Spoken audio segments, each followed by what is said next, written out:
right, welcome to this week's edition of Dolphin Radio. John, great to have you back. Nice to be back. Good to have a check mark in the win column, finally. It makes the show a lot easier to do when we win. So congratulations to the Miami Dolphins. It was a game you probably should have won. You played well enough to win, and we're sitting on a victory. Sitting on a victory, but a short week. Good thing we're at home. Usually a short week favors the home team a little bit more, not traveling. But this is the Baltimore Ravens, who come in, I believe, at 6-2. Yeah, Ravens have been a tough team all year. Lamar Jackson from Louisville is playing outstandingly. And I pronounced it right that time. As he's had all year. So it's going to be an exciting game. It's going to be a tough game for the Dolphin defense to defend someone like Lamar Jackson, who can run the way that he does and throw the way that he does. So, we're looking forward to Thursday night, and hopefully we get a string of wins together. We hope so. We just went over the game recap and the numbers. And the numbers, they reflect what we've seen all year, other than the fact that the competition that we had on Sunday was the Houston Texans, and perhaps they're in a lot worse shape than we are. They're probably in the middle, or actually at the beginning of a rebuild that we supposedly started in 2019. Yeah, and Houston hasn't played well. Things haven't worked out for them as well, especially with all of this Deshaun Watson nonsense. But the Dolphins did what they had to do. We talk about winning time of possession. We talk about winning on third down offensively, having fewer turnovers. Even though there were so many turnovers in the game, somehow we figured out to win that one. But our running game is still atrocious. We still haven't found a way to put more than 3 or 4 first downs a game together with our running game. They went to the Wildcat for the touchdown. So, again, they have to go back, and they're going to play a very good Baltimore Ravens team and see where we go from there.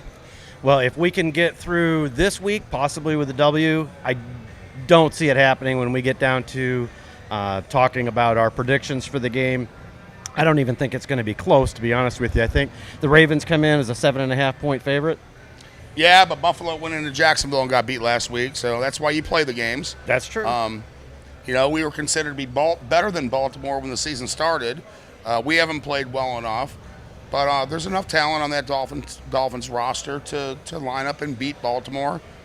We're at home, which is you don't have to travel on a short week. That makes it easy versus everybody else leaving out yesterday or today for a Thursday game.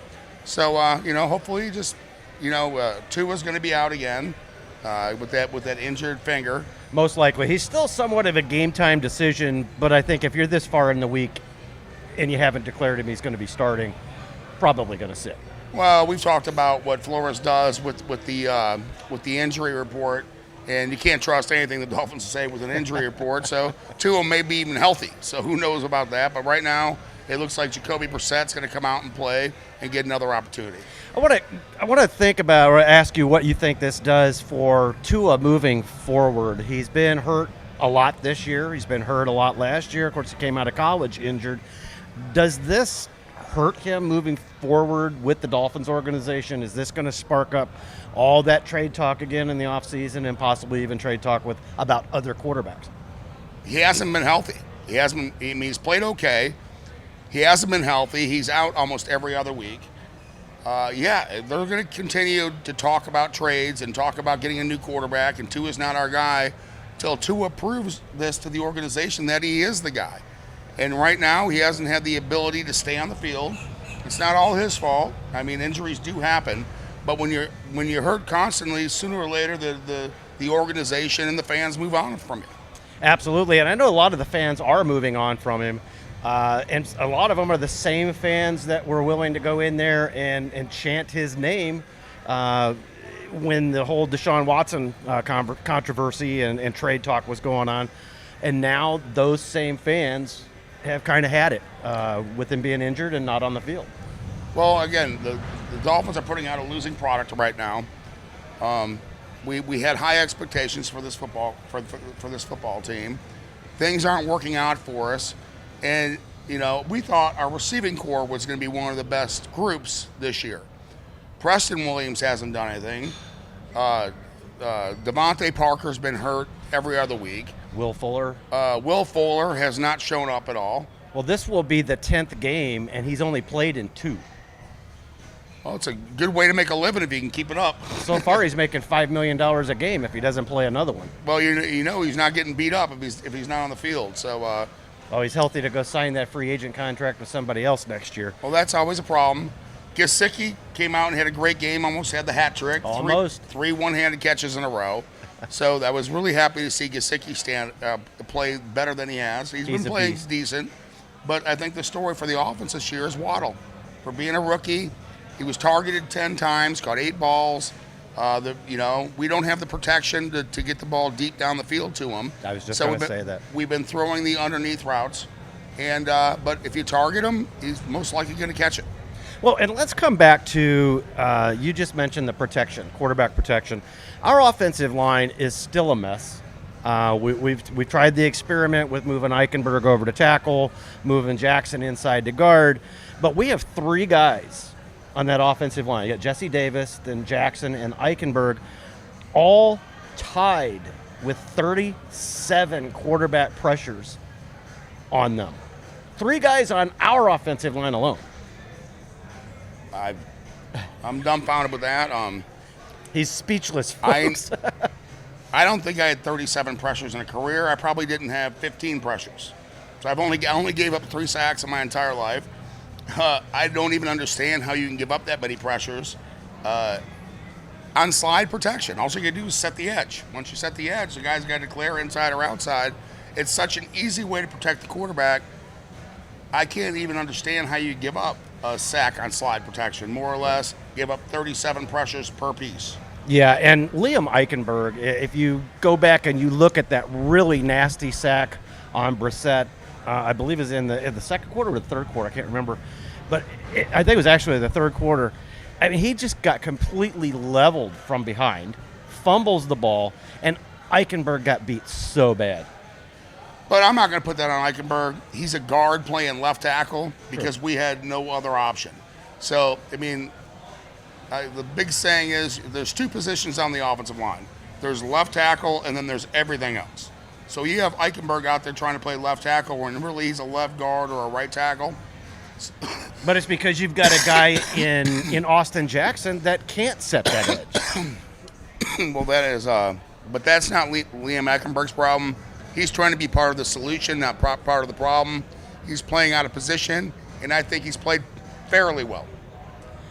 I agree. I think, and we've seen a little bit of an improvement in the offensive line since they made that move. But that number, that 37 number, and 3 guys on the same team with that exact same number, the worst in the league, is pretty telling. I mean, say we're averaging 40 passes a game. That's 40 per player for 3 games. So they've pressured the quarterback for 3 straight games. Yeah. So 3 games of snaps, the quarterback's been under pressure out of the 8 games we played this year. And it's a wonder that Jacoby Brissett wasn't hurt. Atua was available as the emergency quarterback, as a backup, had he needed to come into the game.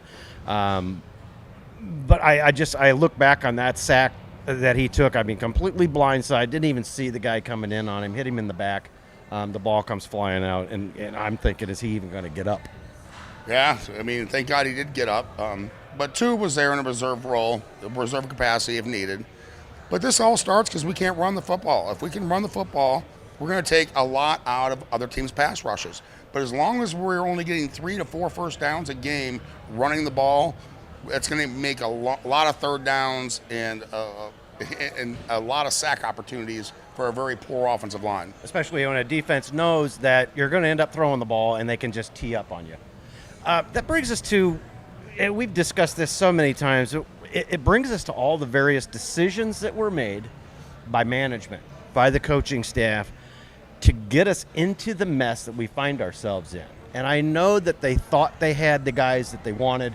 They wanted to go with the youth movement pretty much across the whole team, but especially on that offensive line. What goes into that thinking when you're in your draft room, when you're evaluating the talent that is out there? What is going into the thinking when you see Mel Kiper and all these other so-called experts talking about the various things that they don't like in a player, but then we ended up taking them anyway? We had that with several players. Well, evaluations are tough.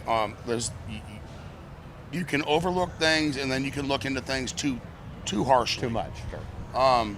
I think we've overthought things too much, and then we've overestimated some things too much. And I think we've also done a lot. I think Flores, I like him as a coach. I think he does a fairly decent job, but I think what he's running up against this year is he's second-guessed himself an awful lot.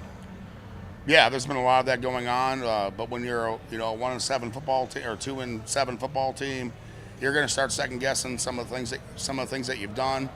If you're in the personnel department and you've drafted some of these players who aren't playing very well, you're going to start second-guessing your ability as well. Sure. So I said this right now. This team's a dumpster fire, and they got to find a way to turn it around. And I don't want to hear Flores one more time saying, "Oh, it's on me, it's on me." Well, it's on the players, it's on you, it's on coaches, it's on training staff, it's on ownership, it's on personnel department.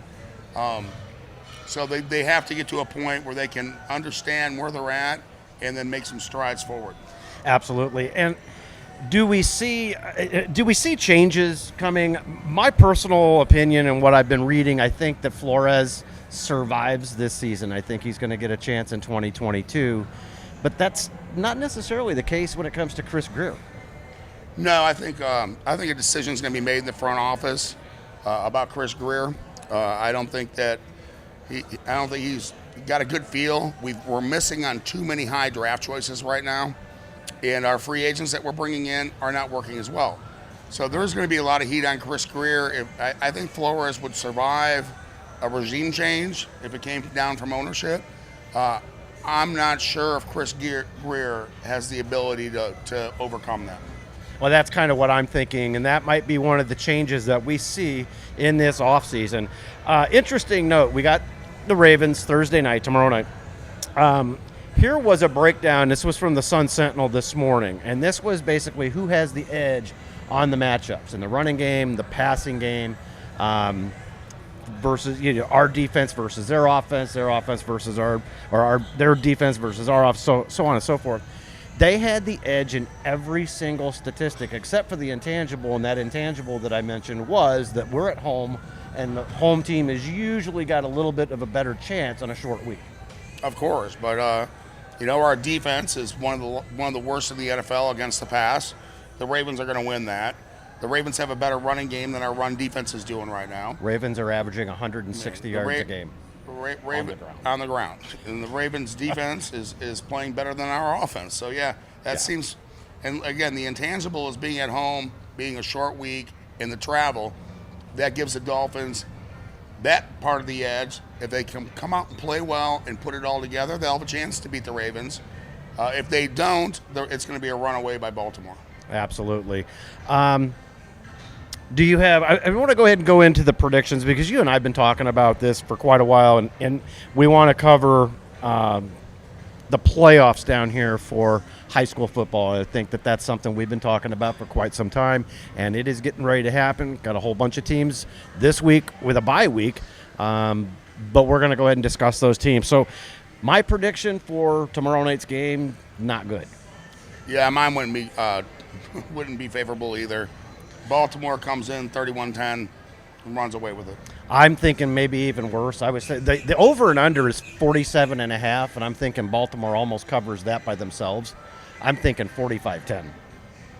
It could be. It could be ugly, or the Dolphins come out and play well. Baltimore could overlook us and not play well. The Dolphins did hold a good Buffalo Bills offense till the fourth quarter. Yep. So and Buffalo did lose last week to Jacksonville. Jacksonville was at home. Jacksonville not a very good team either. Of course, they did beat us, but they managed to hold off Buffalo 9-6. So. Yeah, so they're. You never know when anything can happen. The Dolphins need to find a way to play well to get some confidence back, and to give us something to root for here down in Miami.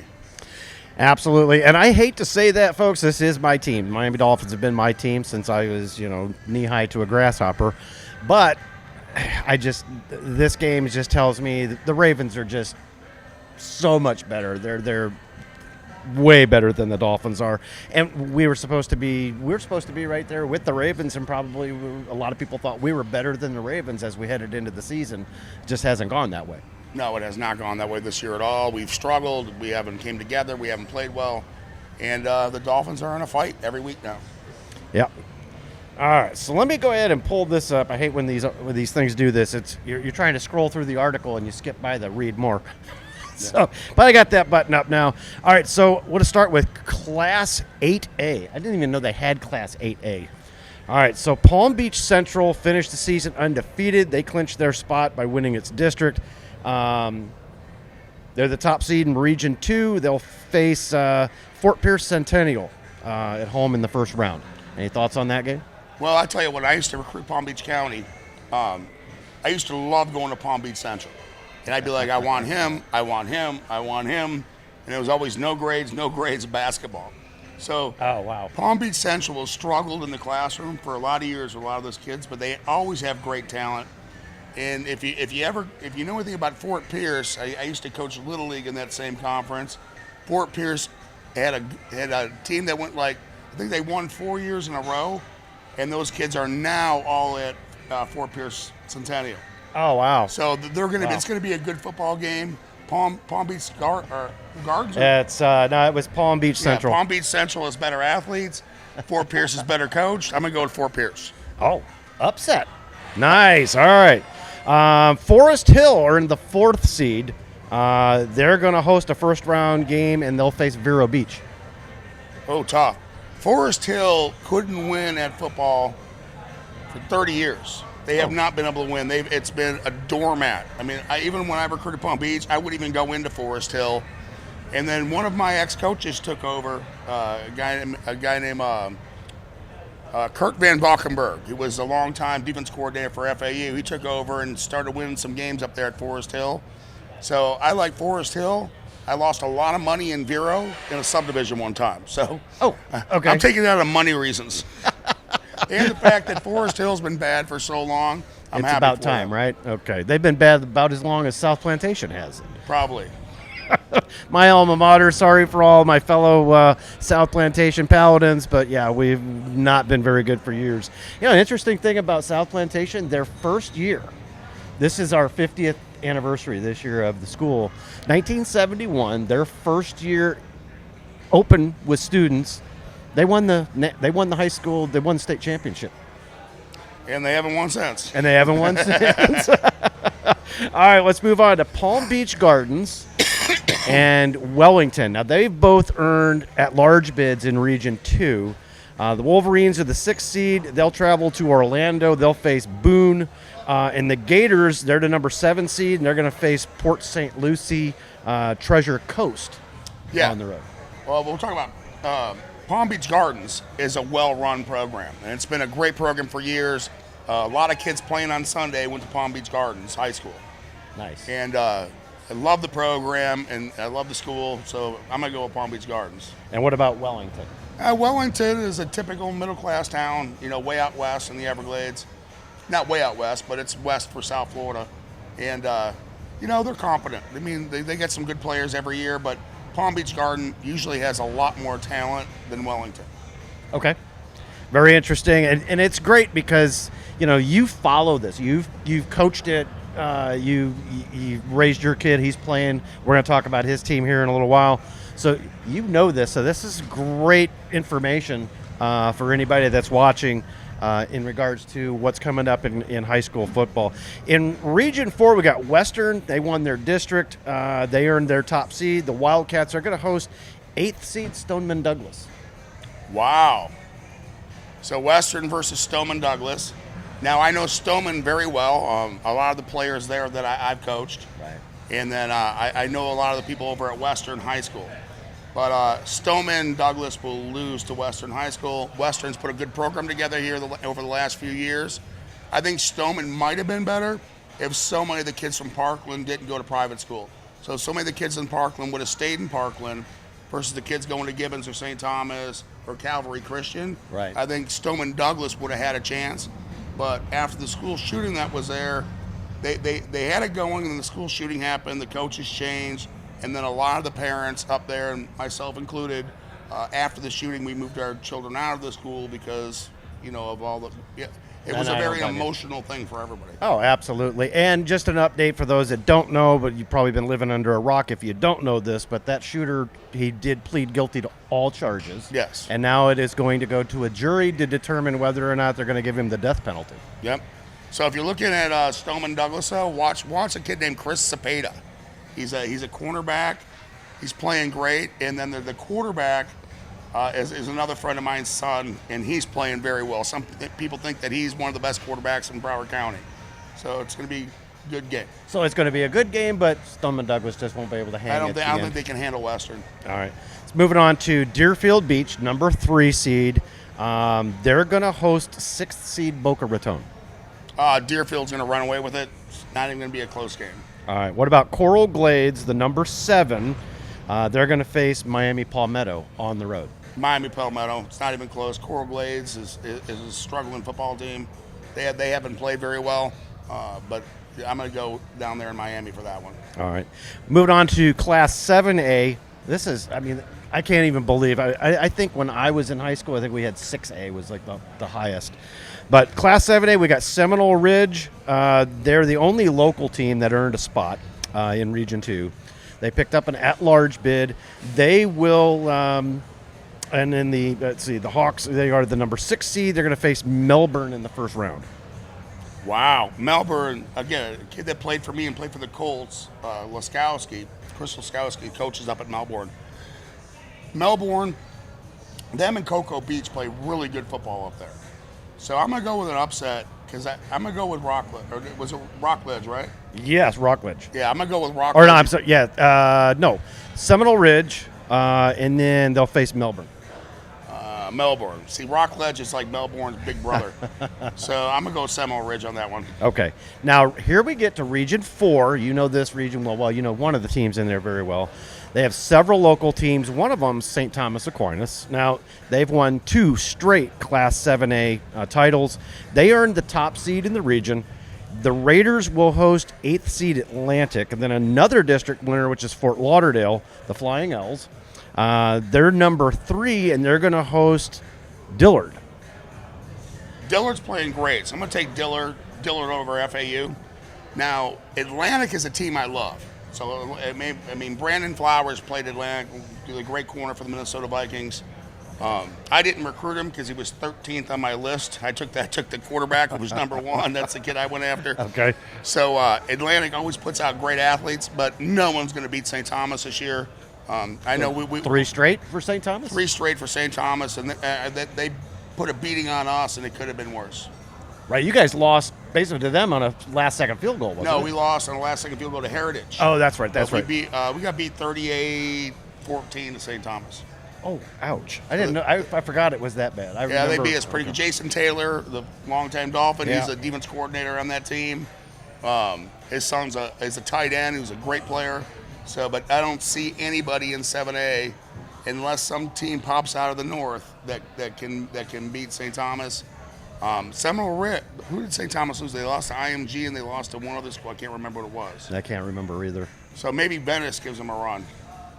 Well, what about Miramar? Now, they earned the number 4 seed. They will play Doral Academy at home in the first round. I like Miramar.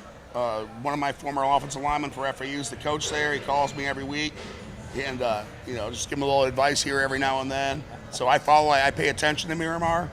Home of Teddy Bridgewater. Oh, Went to wow, Miramar okay. High School.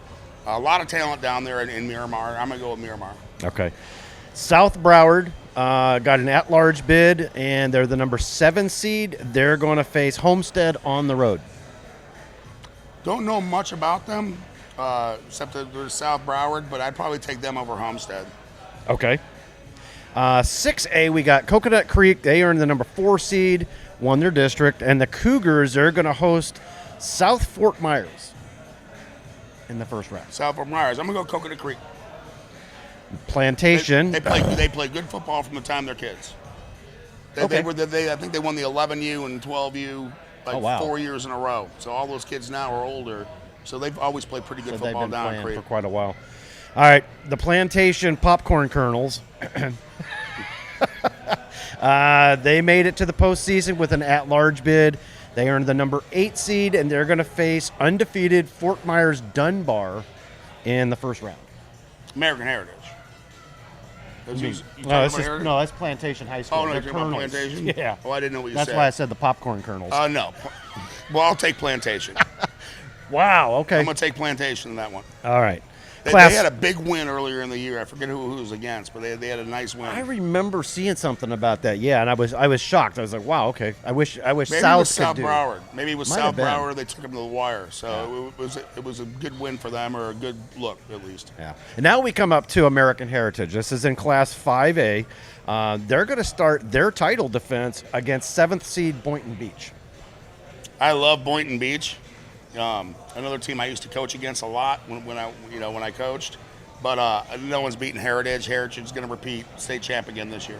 All right. What about Stranahan? Stranahan's got an at-large bid. They're the number 5 seed. They're going to face, is it Estero? Estero Beach.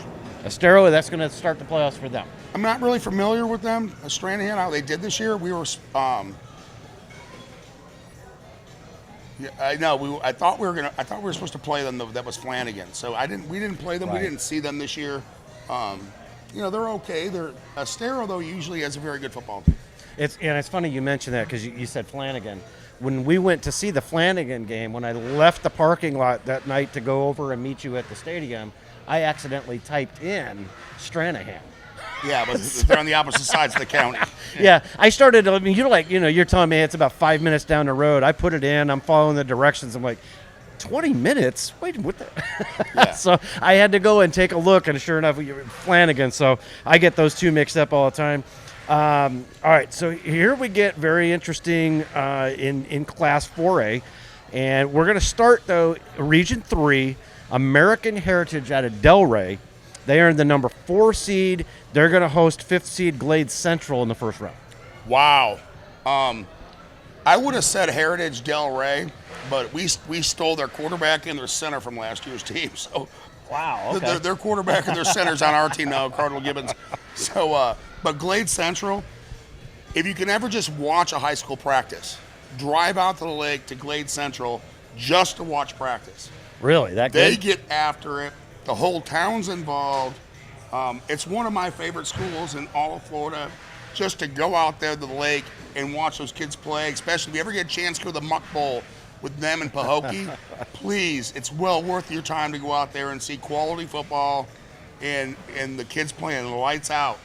Well, we're going to have to do that next year because I'm going to make a quick announcement here.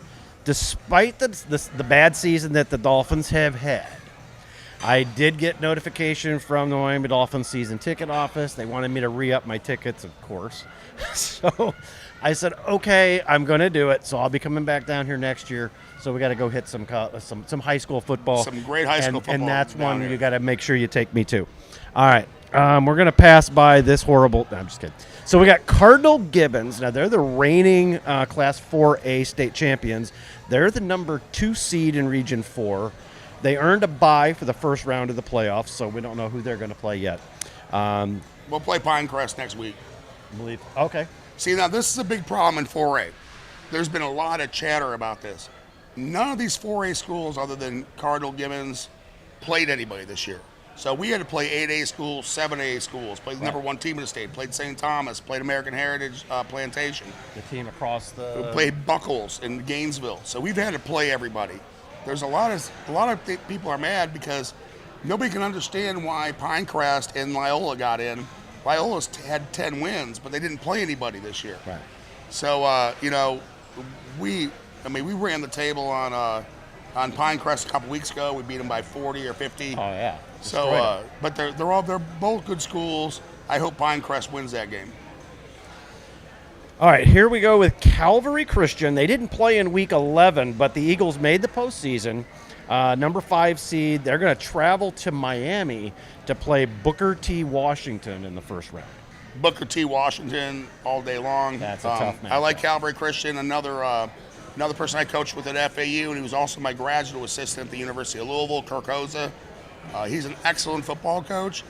but I don't see him going down and beating Booker T. I don't see, and Booker T, that's a school that I remember. That's almost like, what is it, Palmetto and some of those others in Carroll City. Miami Central. Depending on the year, they can be that good. Booker T has a lot of athletes. They play good football. They're well coached. And, like I said, I have a lot of respect for Calvary. We beat them by like 45 earlier in the year. But I don't see them going down to Booker T. Washington and winning. Speaking of which, I don't know if they're in here. We haven't mentioned them. I don't know. Is Carroll City, is that still a good? Yes. They're still a good team? I think they're having an off couple of years. But, year in and year out, any one of those schools in Miami can put a team together. The problem is St. Thomas robbed a lot of those schools last year, players. Sure. Well, St. Thomas is robbing a lot. I'm not sure if it's Carroll City or Miami Northwestern, but, a few of their players jumped ship. But I can't say much because we've taken a couple transfers as well at Cardinal Gibbons. We usually don't take late transfers. We did. So I'm not going to come down on them too hard. But, yeah, all those Miami schools, year in, year out, they can play and they can beat you. I don't know if you heard it or you might know the story, and I can't remember if it was Bob Baumhauer that told this story or if it was Kim Bocamper that told this story. But they were talking about a specifically bad game, and I think it was maybe against Indianapolis, Baltimore, or somebody like that, or San Diego. I mean, it's just a horrible game that the Dolphins played. And they said they got into the locker room after the game, and Shula looked at them and said, if you guys aren't going to play any better than that, I can go down to Carroll City, get their starting 22, and I can win 8 games in this league. I can imagine Shula saying that because there is some talent down in Miami. All right. Speaking of Pinecrest, they earned the 6th seed in the region. They're going to play Miami LaSalle in the first round. Yeah, like I said, nobody knows if LaSalle's any good or not. LaSalle was undefeated. And Pinecrest really didn't play anybody. So, but from what I understand, Pinecrest played us. And I said, we beat the doors off them. Got plastered. But I'm going Pinecrest because, again, there's been a lot of chatter about this 4A division where teams didn't play anybody. And at least Pinecrest played us, and Pinecrest has played Calvary. So at least Pinecrest played two. So they're battle tested. 2-3 teams that are in the playoffs this year. Okay. So I think Pinecrest is going to sneak one right there. All right. Class 3A, got Benjamin. They're the sole local team to make the postseason in Region 2. The Buccaneers, number 2 seed. They earned a bye for the first round. Chaminade Madonna earned the top seed, and they'll get a bye in the first round as well. So we'll probably end up talking about Benjamin. them. I love the Benjamin school. It's right on the Intercoastal up in Palm Beach Gardens. And Sapuli Malamala from the Jets coaches there. Okay. So, and his kid's a 4-star already as a sophomore or a freshman. I think he's starting on varsity as a freshman. He's 6'6", 290, can run. And then nobody's beating Chaminade Madonna. Chaminade Madonna will be your 3A state champ. Okay. So what about Cardinal Newman? Now they're in their first year under Jack Daniels. Love Jack Daniels. Are they drinking Jack Daniels, or that's their coach? That's their coach. But Jack Daniels is a great coach. He spent a lot of years at Dwyer High School.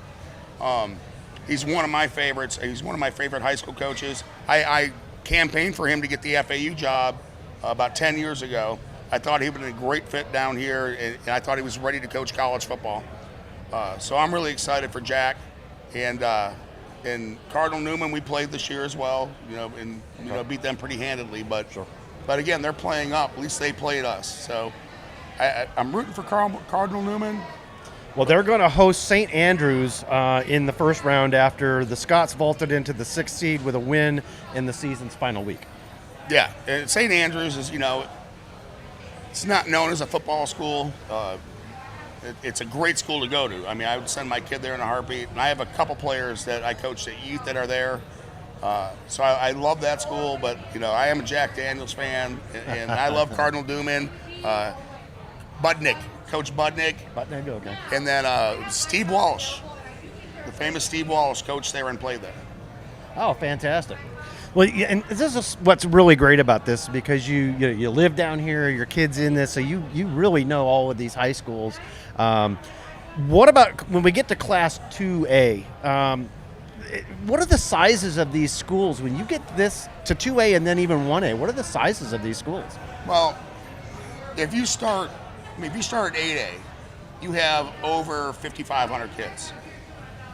4A is about 4,000, 3,700 to in the 4,000, somewhere in there. Okay. 5A is 2 to 3,000. Now, like Cardinal Gibbons, we're 4A, we only have 1,250 kids. So you go in 3A, you probably have under 1,000, Wow.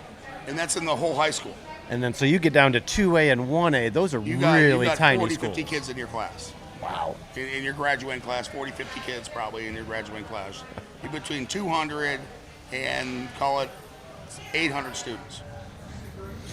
So in Class 2A, we got Avant-Garde Academy.